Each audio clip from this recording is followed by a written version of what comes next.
Bismillahirrahmanirrahim. Assalamualaikum warahmatullahi wabarakatuh. Alhamdulillah. Nahmaduhu wa nasta'inuhu wa nastaghfiruh wa na'udzubillahi min syururi anfusina wa min sayyiati a'malina. May yahdihillahu fala mudhillalah wa may yudhlil fala hadiyalah. Asyhadu an la ilaha illallah wa asyhadu anna Muhammadan abduhu wa rasuluh. Allahumma shalli ala Muhammad wa ala ali Muhammad fil alamin innaka Hamidum Majid. Rabbi shrah li sadri wa yassir li amri wahlul 'uqdatam.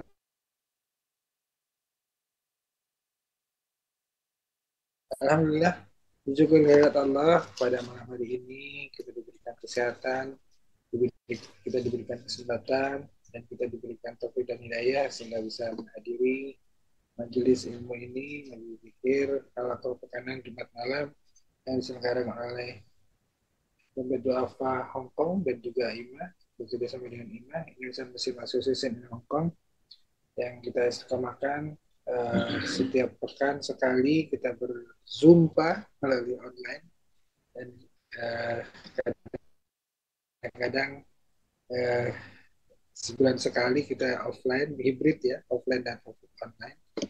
Dalam rangka kita bersilaturahim, dalam kita menjalin tali silaturahmi, kita talabul ilmi, berbagi, saling berbagi, atau sabar dengan berbagai topik dan tema yang disesuaikan dengan situasi dan kebutuhan kita semua. Dan tujuannya adalah bagaimana kita bisa mengenal Islam lebih dalam, memahami ayat-ayat Allah, memahami hadis-hadis Nabi, dan bagaimana kita bisa mempraktekkan apa yang diajarkan oleh baginda kita Nabi Muhammad SAW, dicontohkan oleh beliau, kita bisa ikuti, kita bisa teladani, dan insya Allah bisa menjadikan jalan kita untuk menuju surganya Allah. Amin. Amin. Salam salawat, semoga tetap tercurah dengan kita Nabi besar Muhammad Sallallahu Alaihi Wasallam yang telah membimbing kita, dan begitu juga dengan keluarganya, para sahabatnya, tabi'in, para alim ulama yang telah mengajarkan ajaran agama ini, dan semoga yang akhir nanti kita mendapatkan syafaat dari baginda Nabi Muhammad Sallallahu Alaihi Wasallam. Amin amin ya rabbal alamin. Iwan rahimakumullah yang bergabung di media Zoom dan juga yang menyimak di live streaming Facebook Dompet Duafa Hong Kong. Malam hari ini kita masih dalam rangka muhasabah di awal tahun Hijriah, mengenai bagaimana kita tema yang kita angkat dalam bagian dari muhasabah ini adalah obat penyakit hati. Itu judul kita malam ini. Ada, kalau sakit fisik ada obatnya dengan herbal dan sebagainya, atau dengan obat dengan ke dokter. Nah kalau hati yang sakit gimana rasanya? Sakitnya tuh di sini ya, gitu. Tapi penyakit hati yang di sini dimaksud mungkin bukan sakit hati karena kesal dengan orang ya. Mungkin ini nanti sudut pandang yang akan disampaikan oleh Ustadz kita, guru kita, Ustadz Henry. Penyakit hati yang dimaksud di sini dari sudut pandang guru kita. Karena referensi yang akan digunakan adalah referensi dari kitab Pak, kitab Gayum sebagai referensi untuk bagaimana kita membahas penyakit-penyakit hati dan bagaimana kita mengobatinya. Nah, nggak berpanjang lebar, marilah kita mulai kajian ini, dan sebelum kita memulai, marilah kita buka bersama-sama dengan membaca suratul Fatihah. Semoga bacaan suratul Fatihah ini bisa memberikan keberkahan buat kita semua. Al-Hadiniya wa natan soliyah Al-Fatihah. A'udzubillahi minasyaitonirrajim. Bismillahirrahmanirrahim. Alhamdulillahirabbil alamin. Arrahmanirrahim. Maliki yaumiddin. Iyyaka na'budu wa iyyaka nasta'in. Ihdinas siratal mustaqim. Siratal ladzina an'amta 'alaihim ghairil maghdubi 'alaihim waladdallin. Amin. Alhamdulillah. Dan selanjutnya saya persilakan kepada Ustaz Henry untuk membimbing diskusi ini dan menyampaikan materi. Kepada Ustaz. Assalamualaikum warahmatullahi wabarakatuh. Innal Waalaikumsalam. hamdalillah nahmaduhu wa nasta'inu wa nastaghfiruh wa na'udzu billahi min shururi anfusina wa min sayyiati a'malina. May yahdihillahu fala mudilla lahu wa may yudlil fala hadiya lahu. Asyhadu an la ilaha illallah wahdahu la syarika lahu wa asyhadu anna Muhammadan abduhu wa rasuluh. Allahumma shalli ala sayyidina Muhammad wa ala ali sayyidina Muhammad. Subhanaka la ilma lana illa ma 'allamtana innaka antal alimul hakim. Raditu billahi rabba wa bil islami dinan wa bi Muhammadin nabiyya wa rasulah. Subhanaka la ilma lana illa ma 'allamtana innaka antal halimul hakim. Rabbi a'udzubika min hamazati syayatin wa a'udzubika rabbi an yahdurun.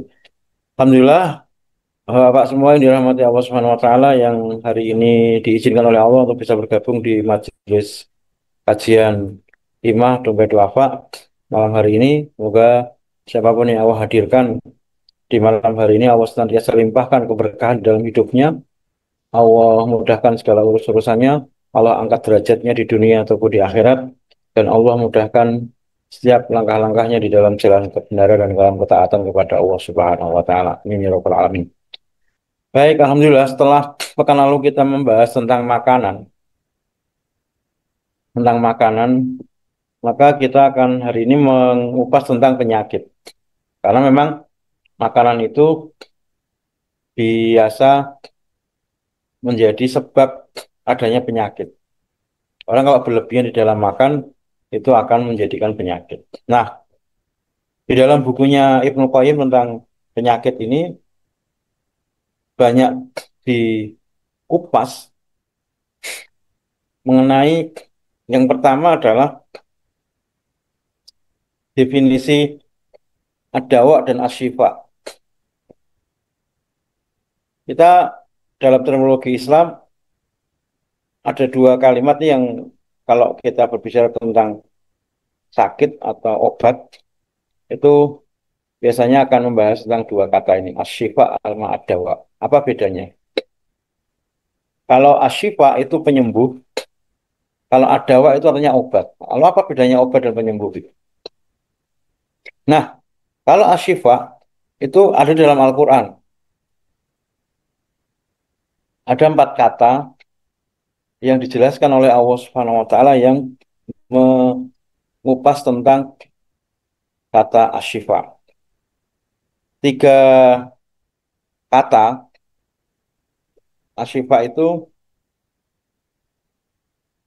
berkaitan dengan sifat yang berarti dan bermakna adalah penyembuhan secara ruhaniyah, sedangkan yang satu kata yang berkaitan dengan sifat dijelaskan di dalam dalam firman Allah Subhanahu wa taala itu juga berkaitan dengan khasiat madu sebagai sebagai sifat pengobat. Jadi yang empat kata itu di dalam Al-Qur'an dijelaskan sebagai madu itu sebagai sifat penyembuhan, dan yang empat lagi, yang tiga lagi itu berkaitan dengan menegaskan tentang khasiat daripada Al-Quran. Nah, Bapak yang dirahmati Allah Subhanahu wa taala, kadang orang memandang bahwa ketika sakit dia bersegera untuk mencari obat. Bahkan saya sudah minum obat kok nggak sembuh-sembuh gitu. Nah, ini kira-kira benar nggak kalimatnya? Saya sudah minum obat, saya sudah minum segala macam upaya, tapi kok nggak sembuh-sembuh ya? Keyakinan Nah, bahwa yang menyembuhkan adalah obat, bukan Allah. nah, kita mungkin lupa bahwa pemikiran kita menganggap obat itu yang menyembuhkan kita ya. Kita sakit kepala misalkan. Saya sudah minum obat ini kok masih pusing ya, nggak sembuh-sembuh nih. Terus sakit perut misalkan ya. Saya sudah minum obat perut kok ya nggak sembuh-sembuh ya. Nah, ini lupa bahwa obat itu bukan menyembuhkan, yang menyembuhkan itu Allah. Jadi obat itu fungsinya hanya mengobati rasa sakit sejenak. Maka sebenarnya sebaik-baik pengobatan itu adalah diri sendiri. Karena secara instrumen instrumen tubuh seseorang itu sebenarnya dia mampu melakukan imunitas tubuh. Nah, karena seseorang itu sudah terbiasa dengan ada obat begitu, sehingga fungsi instrumen imunitas tubuhnya itu melemah.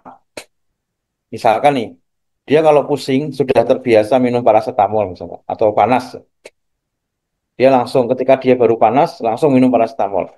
Kepengennya apa? Kepengennya cepet-cepet turun panasnya kan. Nah, padahal tubuh kita itu panas itu adalah sebenarnya respon dari imunitas tubuh yang sedang bekerja dalam tubuh kita. Sehingga ketika kemudian langsung kita kasih paracetamol, nanti lama-lama itu dia tidak peka dengan imunitas tubuhnya. Dia tidak peka dengan situasi di dalam tubuhnya. Walaupun tentu kita akan tahu nih, kita bisa menganalisis sendiri dalam tubuh kita. Karena dalam bukunya Dr. Hussein itu dijelaskan, sesungguhnya di dalam dirimu itu adalah ada obat untuk dirimu sendiri, gitu. Banyak beliau mengupas di situ. Yang yang sering dikupas di situ bahwa sebenarnya tubuh kita itu akan mampu memperbaiki sel-sel tubuh. Ada satu kejadian, seseorang ini tertusuk sesuatu di kakinya, ya. Tusuk sesuatu di kakinya sampai bernanah-nanah, ya kan? Sampai bernanah-nanah. Nah, karena bernanah-nanah ini kan rawan terhadap infeksi misalkan. Tapi ini seorang ini dia mencoba melakukan sebuah analisa bahwa yang menyembuhkan itu Allah bukan obat. Jadi si orang ini kemudian dibawa ke dokter kan karena sakit kakinya nggak bisa jalan. Ya jalan sakit lah. Itu bernanah-nanah itu. Kemudian dibersihkan, dikasih antibakteri, antibiotik, sudah bersih kan. Nah, kemudian diberi obat sejumlah 5 macam obat, ya kan? 5 macam obat. Kemudian suruh bayar kan, ini bayar untuk beli obat 100.000 katakanlah. Tapi ini dicoba sama yang bersangkutan ini, obatnya itu nggak diminum sama sekali. Tapi akan melihat apakah kakinya itu akan melakukan, akan ada proses regenerasi sel di dalam kakinya itu kemudian dibuktikan dengan tanpa minum obat. Hanya dibersihkan saja dengan antibiotik kan sudah bersih. Nah, dan tidak diminumi obat sama sekali. Kadang kan orang takut ya, dikasih obat dokter langsung diminum. Pokoknya ini minum sehari 3 kali. Atau 1 kali 3 atau 3 kali 1 ya. 1 kali 3 atau 1 kali 1 kak kesannya.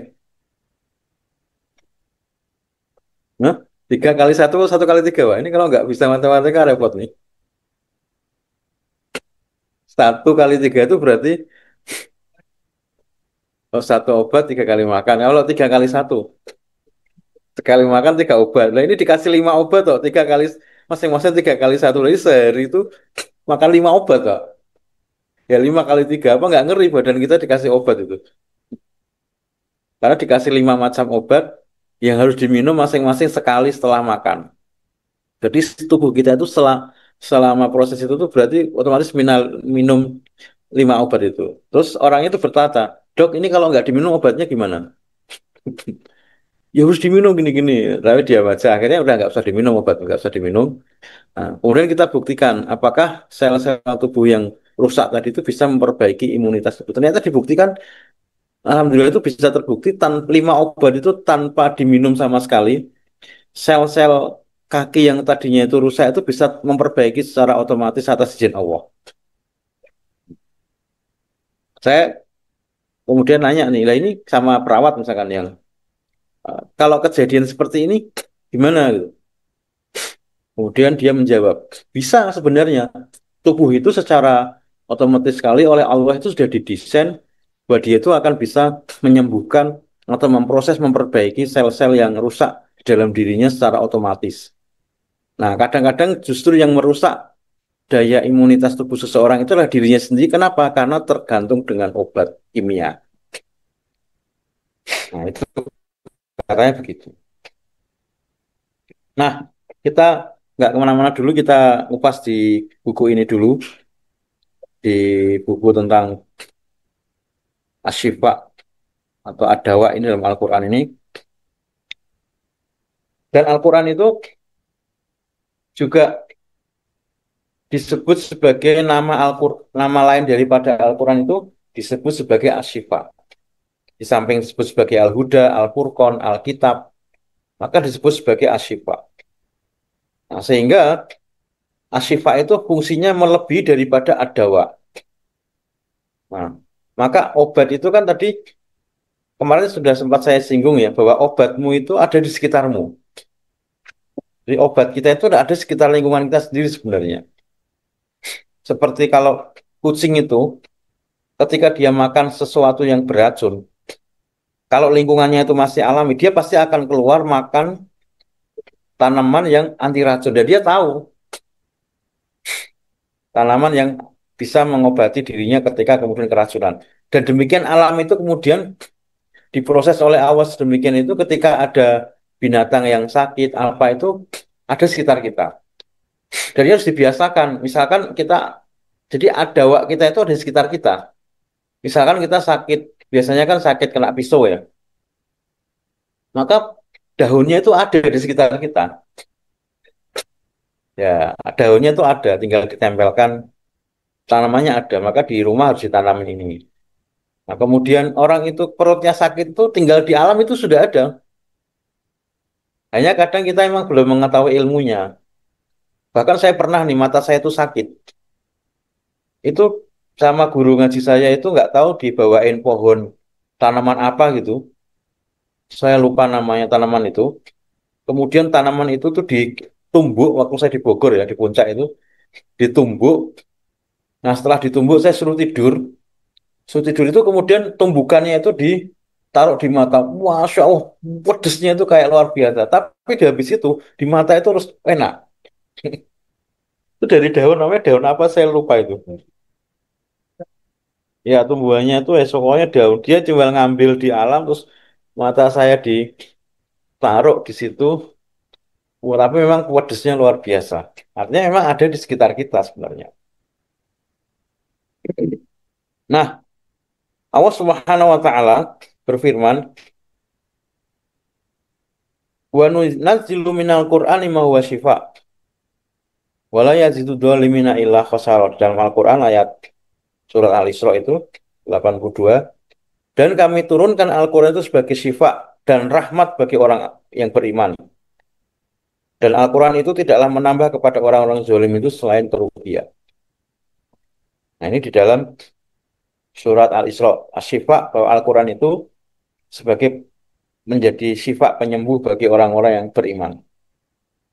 Maka konsep utama ketika kemudian seseorang itu sakit, maka berlarilah dengan Al-Quran. Jadi ada orang yang panas badannya, karena pengen membuktikan firman Allah ini, maka dia kemudian membaca Al-Quran 1 juz. Coba dicek suhunya. Demamnya itu bisa turun apa enggak. Dan itu ternyata qadarullah itu bisa turun.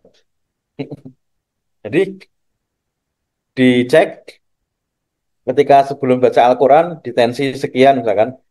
Nah kemudian baca 1 juz, di tensi lagi itu turun. Pak. Itu yang membaca. Pernah suatu ketika saya di rumah sakit ada keluarga yang kemudian mau dioperasi itu nggak bisa karena tensinya itu tinggi. Kalau tadi kan suhu, demam kan suhu ya. Kalau ini tensi, tensinya itu tinggi. Dokter nggak berani operasi. Terus akhirnya udah di terapi dengan Al-Quran, saya bilang. Taruh di dalam sebelahnya, ini didengerin aja Al-Quran ini diperdengarkan Al-Quran, kemudian nanti kita cek apakah nanti tensinya itu turun. Dan qadarullah itu bisa turun. Akhirnya bisa diambil tindakan operasi. Bahwa dibacakan Al-Quran dengan turun. Karena dikasih obat tensi juga belum tentu turun. Nah, itu Al-Quran. Bagi yang yakin ya, syaratnya itu ya yakin ya, yakin. Ilmunya yakin. Yang kedua kemudian di dalam surat Yunus ayat 57, ya ayuhan nasu qad ja'akum mau'izatun min rabbikum wa syifaa'un lima fis sudur wa hudan wa rahmatan lil alamin. Nah, hai manusia, ini penjelasan Allah luar biasa bahwa asyifa ini ternyata tidak hanya untuk ya ayyuhalladzina amanu. Yang tadi kan untuk orang yang beriman. Wa nunazzilu minal Qur'ani ma huwa syifa. Allah menurunkan Al-Qur'an sebagai obat rahmat bagi orang mukmin. Jadi Al-Quran itu bisa menjadi rahmat, bisa menjadi syifa bagi orang mukmin. Nah, kalau ini seruannya, wahai manusia, telah datang kepadamu qad. Ini pakainya qad itu kan sungguh-sungguh dia, jadi kayak penekanan ya. Qad ja'akum mirabbikum. Telah datang qad sungguh-sungguh datang rob ja'atkum datang kepada kalian mau itu pelajaran. Kan kita sering mendengar mau idotul hasanah, berarti pelajaran yang baik. Ini mau itu. Jadi Al-Quran itu sebagai itu sebagai pelajaran, maka itu menjadi sumber ilmu. Mir Rabbikum dari Tuhanmu. Sehingga kalau kita hari ini mengambil kurikulum-kurikulum pelajaran selain Al-Quran, itu ya sayang sekali. Karena apa? Karena pelajaran utama itu yang ada di dalam Al-Quran. Maka kurikulum Quran itu sebenarnya adalah kurikulum yang paling utama. Tapi hari ini kan kita melihat justru orang berkiblat pada kurikulum Barat yang tidak berdasar kepada Al-Quran. Karena mau itu pelajaran yang utama itu ya ternyata di Quran itu. Karena dulu para ulama itu menjadikan Al-Quran itu menjadi pelajaran-pelajaran penting. Tidak ada pemisahan antara sains, agama dengan Al-Quran. Maka kalau dari lihat ayat ini, bahwa Al-Quran itu adalah datang kepadamu sebagai pelajaran. Nah, orang-orang yang ikro itulah yang bisa mengambil pelajaran. Dengan kapasitas ilmu yang kemudian dia miliki itu bisa mengambil intisari ilmu daripada Al-Quran karena itu sebagai pelajaran. Maka carilah sekolah yang menjadikan Al-Quran itu sebagai kurikulumnya. Itu pasti dahsyat. Kemudian yang kedua, sebagaimana Al-Quran itu datang kepadamu sebagai mau'idoh, sebagai pelajaran. Yang kedua adalah syifa'ul lima fis sudur, penyembuh bagi penyakit-penyakit yang berada di dalam hatimu. Fis sudur. Nah, penyakit-penyakit dalam hatimu. Kemudian baru yang ketiga adalah wahuda warahmata lil mukminin. Petunjuk serta rahmat bagi orang-orang mukmin. Jadi Al-Quran itu bisa diambil pelajaran oleh orang siapapun yang bukan mukmin sekaligus. Tapi rahmat Allah itu hanya dicurahkan hanya untuk orang mukmin. Orang kafir itu bisa mempelajari Al-Quran. Saya punya kawan yang pernah datang ke Vatikan. Jadi dulu Dompet Duafa itu ngirim dai ke Vatikan di Italia ya. Roma, itu Roma. Di Roma, di Vatikan. Nah, kemudian ketika di sana diajak, waktu itu yang memang menjadi, apa ya, jadi ada perwakilan kayak mungkin ya, perwakilan dari Asia Tenggara itu ya, yang di sana itu dari Indonesia. Yang kemudian diajak untuk berkeliling ke dalam tanda kutip, mereka itu juga punya pesantren pengkaderan. Ya. Jadi pesantren pengkaderan ulamanya mereka di Vatikan itu. Uskup-uskup lah, pokoknya kader-kader yang memang akan dibentuk menjadi para pendai-pendai internasional. Kaderisasi dai mereka sudah internasional. Nah, jadi kemudian yang saya kaget itu ternyata mereka itu punya kewajiban untuk menghafal Al-Quran, menghafal hadis. Wah, keren kan? Ya, jadi di sana ada pesantren yang diwajibkan, bahkan manuskrip-manuskrip lama itu mereka pelajari tentang Islam itu. Jadi dia tahu betul, makanya jangan kaget ketika pernah suatu ketika uskup datang ke Jakarta kan kemudian ngomong bahasa Arab kan, ngomong bahasa Arab, fasih, bicara dalam bahasa Arab. Orang kita kaget, ternyata uskupnya ketika bertemu dengan ulama Indonesia berbahasa Arab. Wong dia aja belajar bahasa Arab itu wajib. Bahkan ada yang dikirim di Mesir untuk belajar bahasa Arab. Ya, dia kan untuk mempelajari Al-Quran. Dan dia bahkan bisa mendapatkan pelajaran banyak dari Al-Quran. Tapi dia tidak mengimani Al-Quran. Bahkan saya pernah punya teman ketua Mu'alaf Center almarhum. Itu pernah satu forum bareng dengan saya tanya, kok Stephen namanya, kenapa kok tertarik masuk Islam itu dulu ceritanya gimana? Ternyata apa? Beliau itu pas belajar hadis. Belajar hadis, hafal hadis, belajar. Terus akhirnya diberi Allah hidayah. Kan dia penasaran tuh. Akhirnya Alhamdulillah masuk Islam dan menjadi pejuang Islam. Stephen ini. Karena memang dulu dia di situ dibelajari hadis.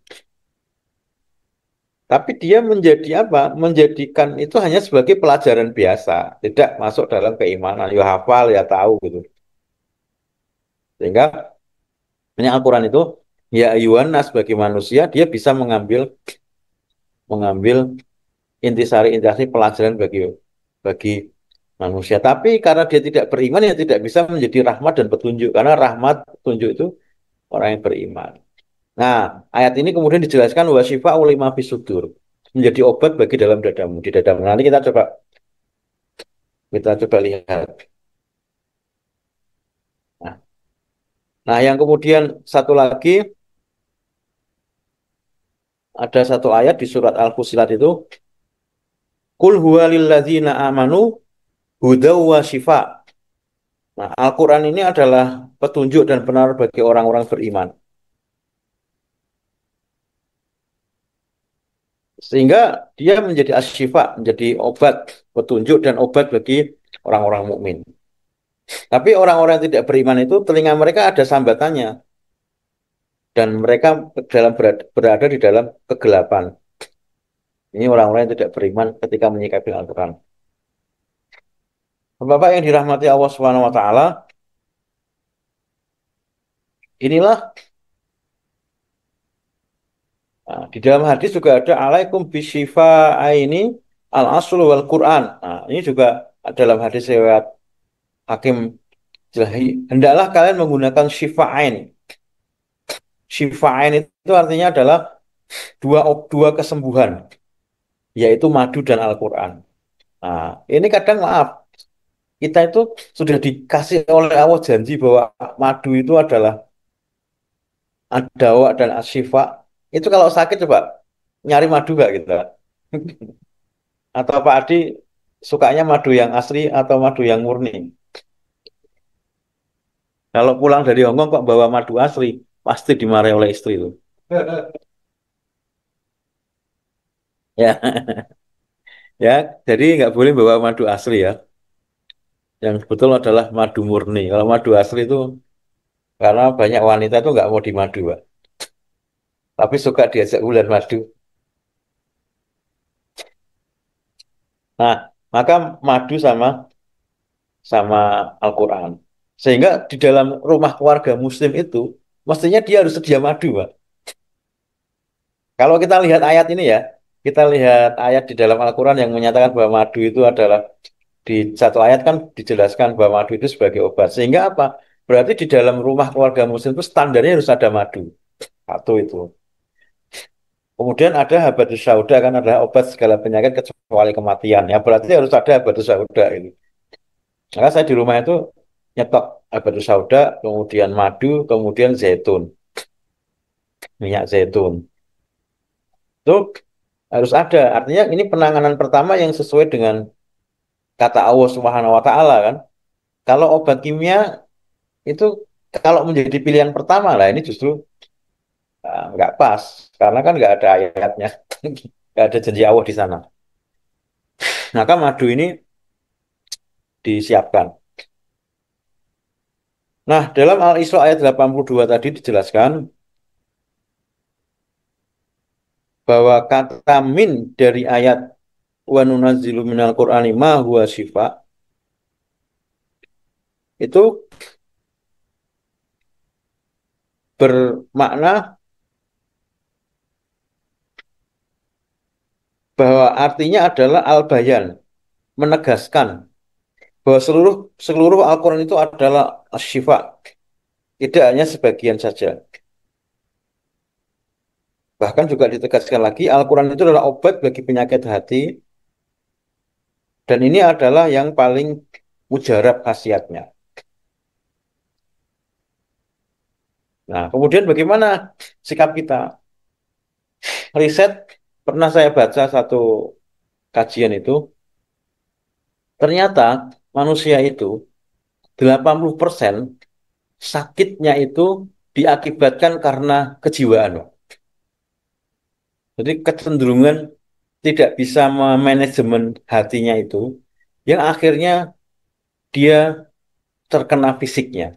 Jadi 20% itu karena hal-hal yang sifatnya fisik ya. Kemudian 80% itu karena fisikis, kejiwaan. Maka ada disebut juga, kita sering dengar tentang psikosomatik ya. Pak Adi pernah bahas tentang psikosomatik ya. Jadi ada suatu ketika, ini seorang profesor, guru besar dari UGM itu, Profesor Asdi, pernah cerita gitu dalam satu kajian. Beliau didatangi pasien yang dia itu susah untuk tidur, insomnia lah. Bahkan saya pernah juga ada yang konsultasi, telepon begitu, yang dia keluhkan itu apa? Nggak bisa tidur, susah tidur malam itu ya nggak bisa tidur, sehingga dia banyak ngeluh. Nah, maka kemudian si pasien ini datang ke dokter, ditanya, obat apa Ustadz? Biar saya ini malam bisa tidur. Dikasih obat tidur, sudah nggak ngefek obat tidur. Loh, kenapa? Karena sudah kebanyakan minum obat tidur, Pak. Loh, ternyata dia pengen tidur, karena sudah kebanyakan obat tidur dia minum, itu sampai dia nggak bisa tidur. Bayangkan saja. Obat tidur itu kan diminum supaya dia gampang tidur kan. Tapi karena ah, dia karena keseringan minum obat tidur, sehingga obat tidur sudah nggak berdampak dalam dirinya. Diminum tetap aja dia nggak bisa tidur. Yang harusnya kan tidur. Karena sudah keseringan minum obat tidur. Sehingga sudah tidak punya daya efek dalam dirinya. Akhirnya dia datang ke situ, ke dokter ini, Prof. Asdi ini. Oh, terus ya nggak usah diobati itu. Nggak usah diobati. Karena apa? Karena obatnya dalam jiwamu. Di obat itu ada dalam dirimu.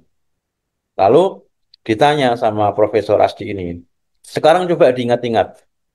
Kamu dalam hidup ini, apakah masih ada hal yang kau pikirkan sampai hari ini itu terjadi dalam dirimu dan engkau belum mengikhlaskannya atau memaafkannya? Nah, dia kemudian ingat, betul, Prof. Saya tuh masih jengkel dengan peristiwa ini diceritakan semua peristiwanya itu, sampai intinya dia tuh nggak bisa nerima itu, kejadian dan peristiwa itu yang terjadi pada saudaranya itu. Baik, sekarang mau sembuh nggak? Dibilang gitu. Mau kembali bisa tidur nggak? Mau, dok, Prof. Kemudian diberitahu. Sekarang tarik nafas, kemudian istighfar, ucapkan subhanallah, alhamdulillah, Allahu akbar, kemudian lupakan itu, maafkan itu. Di terapi gitu aja disuruh melupakan, dimaafkan sampai kemudian batinnya itu tenang dan dia mengikhlaskan semua perlakuan orang lain terhadap dirinya.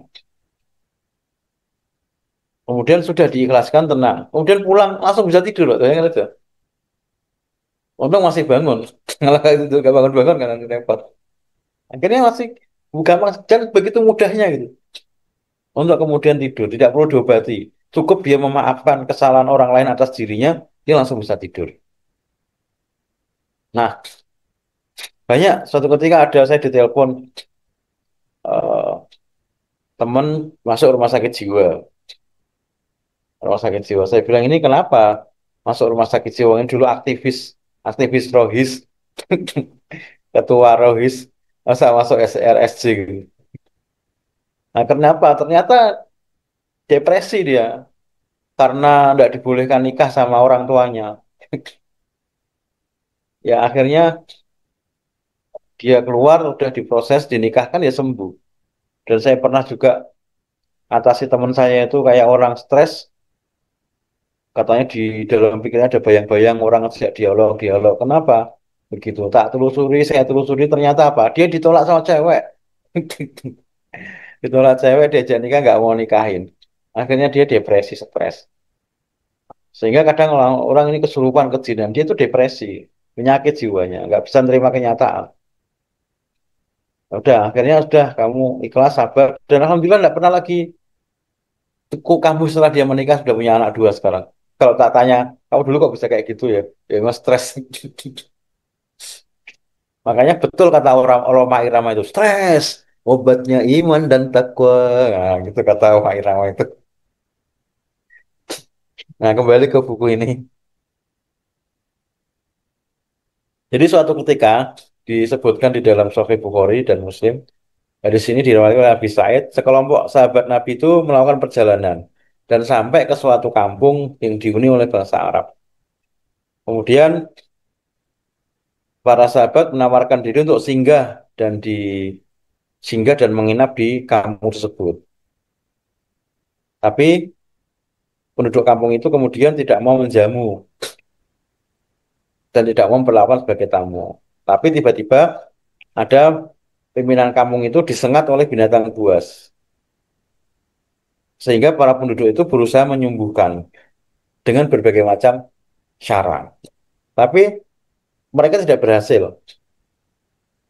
Nah, kemudian diminta untuk mengundang sahabat Rasulullah tadi yang sebelumnya mau bertamu dengan harapan sahabat tadi itu bisa menyembuhkan pemimpin mereka. Dan ditemui sahabat-sahabat Nabi tadi yang ketika dia nggak mau menjamu orang datang. Siapa yang bisa menyembuhkan pemimpin kami? Kemudian ketika dia dikatakan, aku mampu meruqyah menyembuhkannya, tapi kalian menolak tatkala kami datang bertamu kepada kalian. Maka aku tidak akan meruqyah kecuali kamu menerima kami sebagai tamu dan menjamu kami. Nah, kemudian para orang-orang kampung itu kemudian berjanji menerima mereka bahkan akan disembelihkan seekor kambing. Lalu para sahabat itu kemudian membacakan Al-Fatihah. Dibacakan Al-Fatihah, berdoa kepada Allah Subhanahu wa taala dan tiba-tiba si pemimpin kampung tadi itu bisa bangkit dan berjalan seperti lepas dari sebuah ikatan. Akhirnya sahabat tadi karena pemimpin kampungnya tadi berhasil sehat dan disembelihkan kambing dan dinikmati bersama. Kemudian jangan dulu disembelih sebelum kita menceritakan kepada Rasulullah apa yang diperintahkan beliau. Nah, kejadian itu kemudian diceritakan oleh Rasulullah. Kemudian ditanya Rasulullah, siapa yang memberitahu kalau Al-Fatihah itu adalah ru'yah? Kalian telah melakukan hal itu dengan benar. Bagikanlah daging kambing tersebut, dan aku ingin mendapatkan bagian darinya. Karena obat tersebut telah menyembuhkan penyakit dan menghilangkan sehingga berhasil. Sehingga surat Al-Fatihah itu adalah obat yang paling ringan. Jika kemudian sungguh-sungguh mengobati dengan Al-Fatihah, maka dia akan memiliki pengaruh yang besar dalam jiwanya untuk mengobati penyakitnya. Tapi ada syaratnya apabila orang yang diobati juga yakin dan yang mencoba mengobati juga yakin. Tapi kalau kemudian tidak berhasil sembuh, maka bisa jadi karena kelemahan doa dari orang yang mengobati atau yang mengobati tidak bisa menerima dari apa yang kemudian ada penghalang dalam dirinya sehingga Allah tidak memberikan kesembuhan. Nah ini termasuk ini juga dijelaskan di dalam bukunya Ibnu Qayyim ini ayat-ayat Al-Quran itu harus diterima dengan yakin. Dan keyakinan yang kuat ini akan membuahkan hasil. Dan penyakit itu akan kemudian sembuh. Berdoalah kepada Allah dengan hati yang yakin supaya dikabulkan. Nah, kadang kenapa kemudian kita tidak sembuh ya karena kita tidak yakin itu. Belum lagi kita salah keyakinan yang menyembuhkan obat. Di dalam di dalam buku ini dijelaskan bahwa dengan Al-Fatihah tadi orang yang tidak bisa berjalan orang yang sudah lemah itu didoakan Al-Fatihah kemudian langsung bisa bisa berjalan. Ya, pertama kenapa? Memang doa adalah senjata bagi orang mukmin, tiang agama serta nur langit dan bumi. Ya, karena kualitas yang mendoakan itu adalah kualitas orang yang soleh. Nah, kenapa sekarang kiai-kiai itu doanya nggak langsung mandi? Karena kiai ini wis gelem duit katanya. Kiai ini saya disogok karo duit. Sehingga ababnya itu atau doanya itu seorang mandi. Tapi kalau kiai-kiai yang host, kiai-kiai khusyuk, kiai-kiai yang tidak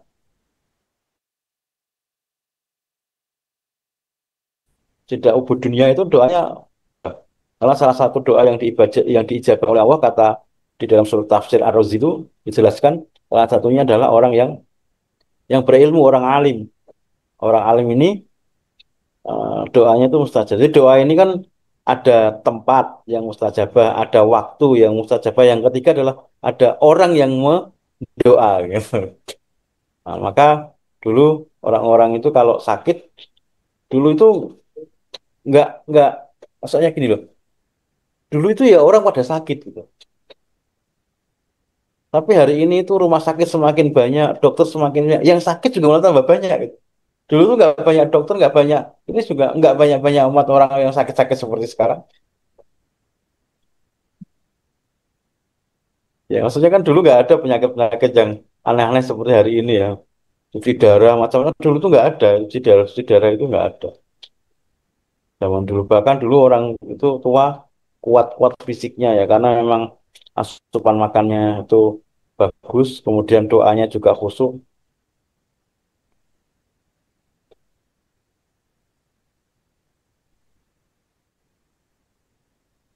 Ini ya, di sini juga dijelaskan lagi doa-doa yang kemudian bisa kita baca. Jadi amal pertama syifa obat di dalam hati kita itu penyakit di dalam hati kita itu memang kita harus memang tahapannya membersihkan hati kita dari segala penyakit di hati. Jadi ini kunci utama loh. Orang mukmin itu kalau hatinya itu tidak pernah ada dendam, tidak pernah ada dengki, tidak pernah ada iri, tidak pernah ada sakit hati, dia mudah memaafkan, dia tidak pemarah, dia tidak juga punya rasa iri di dalam hatinya. Pokoknya itu dibersihkan hatinya atau disebut sebagai kolbun salim. Maka Al-Ghazali itu kan dalam Ihya membagi hati itu dalam tiga bagi kan. Satu kolbun salim, kolbun marid, sama kolbun mayit. Kolbun mayit itu hati yang mati kan. Kolbun marid hati yang sakit, kolbun salim hati yang sehat. Jadi dia kalau dihina orang, diejek orang ya nggak diambil rasa. Pokoknya udah hatinya itu sudah semua itu orientasinya Allah lah nggak akan. Karena penghinaan itu tidak membuat hina sebenarnya. Justru ketika dia membalas penghinaan dengan menghina orang itu ya justru sama-sama hina. Maka Ibnu Qayyim juga menjelaskan kesembuhan yang dikandung Al-Quran itu ada tiga. Kesembuhan dari kesesatan karena di dalam Al-Quran itu ada petunjuk. Yang kedua kesembuhan dari penyakit karena di dalamnya ada keberkahan. Yang ketiga kesembuhan dari kebodohan karena di sana banyak penjelasan tentang kewajiban dan hukum. Sehingga di dalam Al-Quran itu ya kemudian bisa menjadi petunjuk bagi manusia. Nah, bahkan dulu ada pernah dikisahkan Nabi itu ketika kemudian ada orang sakit itu cukup membaca Muawwidzatain, kemudian meniupkan di atas tangan beliau, kemudian diusapkan bacaan itu, tiupan dengan tangan beliau. Nah, kemudian ya Allah kasih kesembuhan ya, karena yang berdoa adalah Rasulullah. Sehingga ini menjadi satu hal yang penting.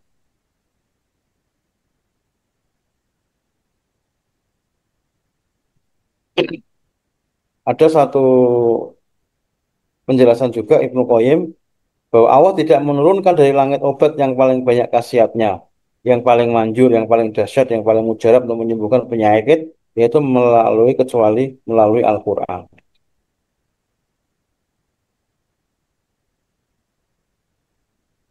Nah, di samping itu, dan janganlah dipertentangkan antara Al-Quran dan kedokteran. Nah, maka Syekh Utsaimin mengatakan tidak ada pertentangan antara obat-obat halal yang diresepkan dokter dengan menggunakan obat-obat keimanan atau doa-doa yang syahih. Kemudian dikombinasi di antara keduanya. Sehingga ini juga Nabi juga menggunakan obat-obat ini, obat-obat itu juga termasuk madu dan habatus sauda itu kan sebenarnya unsur yang sifatnya obat. Nah, persoalan hari ini itu adalah ketika kemudian mengkonsumsi obat-obat kimia itu, mohon maaf, terkadang itu obat kimia itu tidak halal. Ada campuran-campuran zat-zat yang haram. Ada campuran-campuran zat-zat yang berbau tidak halal. Ini juga kadang kita nggak paham, nggak tahu ya. Tapi saya kalau menerima obat itu selalu pasti saya cek. Misalkan, alhamdulillah anak saya ini tiga itu tidak ada yang minum obat. Kalau sakit ya saya ruqyah sendiri. Kemudian anak itu juga kita ajak untuk istighfar. Anak tersebut ya untuk istighfar, diminta untuk yakin Allah yang menyembuhkan. Nanti kita tunggu 2 3 hari. Nah, pernah suatu ketika itu ya kemudian panas gitu. Iya nggak diobati, kita lihat perkembangannya biar imunitas tubuhnya itu bagus. Tidak langsung kita kasih paracetamol. Bagus. Oh, ternyata 3 hari demam ini saya pelajari. Oh, ini ternyata cacar. Nah, ya udah cacar itu ya tinggal dibiarkan saja. Tunggu sampai proses itu selesai. Nanti ya sendiri sudah selesai akan berproses imunitasnya secara sendiri otomatis. Kemudian kembali lagi sehat. Karena kalau sudah sedikit obat nanti imunitasnya tubuh anak tuh ya enggak berjalan dengan baik. Termasuk kalau hujan ya dibiarkan hujan-hujanan di luar supaya badannya itu kuat.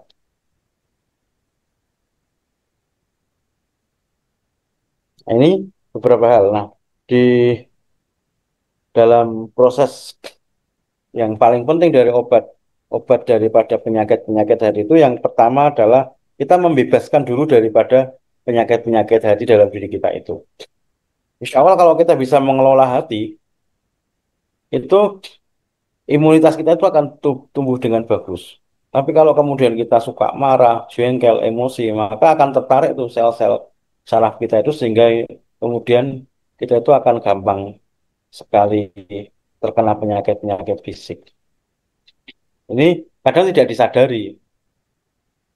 Ada orang banyak yang sakit-sakit fisik itu karena disebabkan memikirkan sesuatu yang kemudian dia tidak bisa terima. Maka dari itu ada dosa lahir, ada dosa batin sebenarnya. Nah, kadang tidak disadari itu hal sifatnya batiniah tadi. Dendam, iri, dengki itu kan sebenarnya batin ya. Batin-batin yang kemudian dia rasakan, terus kemudian dia tertekan dengan batin-batin itu. Nah, kejadian apapun yang kemudian terjadi, kalau dia tidak meyakini itu adalah bagian dari rencana Allah atas dirinya, terus kepikiran terus, ya itu juga bisa menurunkan imunitas tubuh. Secara tidak sadar itu akan bisa menurunkan imunitas tubuh. Tapi kalau kemudian dia meyakini dengan spiritualitas itu, apalagi dengan Al-Quran, maka dia akan pasti akan tenang di dalam hatinya.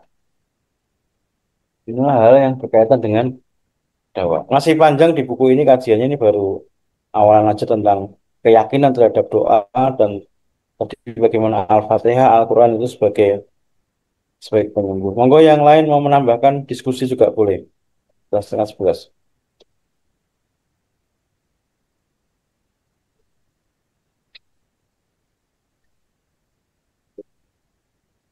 Oh ya, closing.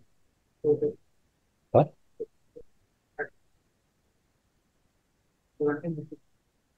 Ya, jadi kesimpulannya pada malam hari ini, obat dari makan penyakit hati itu tadi adalah Al-Quran. Itu menjadi utama. Nah, Al-Quran itu kemudian kita baca, termasuk obat dari segala kebodohan itu adalah Al-Quran. Kita baca, kita telusuri, kita kaji tentang segala sesuatu dalam Al-Quran ini kan bisa menjadi obat daripada segala penyakit hati itu. Maka lebih baik itu kita mendingan mencegah daripada mengobati kan. Maka mencegah supaya hati kita tidak kotor, hati kita tidak penuh dengan penyakit hati, maka kita harus punya benteng untuk tidak mudah terhadap sakit hati. Tapi kalau kemudian ada penyakit-penyakit hati itu harus segera kita obati. Nah, obat-obat hati itu kan kita sudah sering dengar. Tombo ati iku limo perkarane kan. Nah, baca Al-Quran, kemudian orang soleh kumpulono, sholat malam lakonano, poso, dan itu akan bisa menjadi obat-obat dalam hati kita. Dan segera memang kalau kita tersadarkan ada godaan setan masuk itu untuk mengotori hati ya, maka harus segera. Karena ilaman atau wabikul bijalan. Ketika besok harta dan anak tidak ada manfaatnya, maka hanya hati yang bersih itu yang akan kembali kepada Allah. Maka panggilan